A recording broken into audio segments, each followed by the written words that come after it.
High সবাইকে। অনেক দিন থেকেই আমার একটু মোগলাই খেতে ইচ্ছে করছিল, তাই আজকে একটু বাড়িতে চেষ্টা করলাম।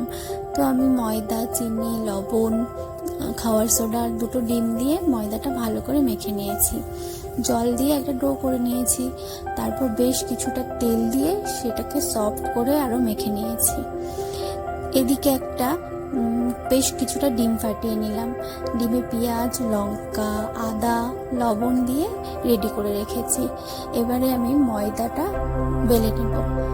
ময়দাটা বেলে একটা লিচি কেটে নিয়েছি, তাতে পেঁয়াজ লঙ্কা দিয়ে জয়েন করে দিয়েছি এপিট ওপিট করে।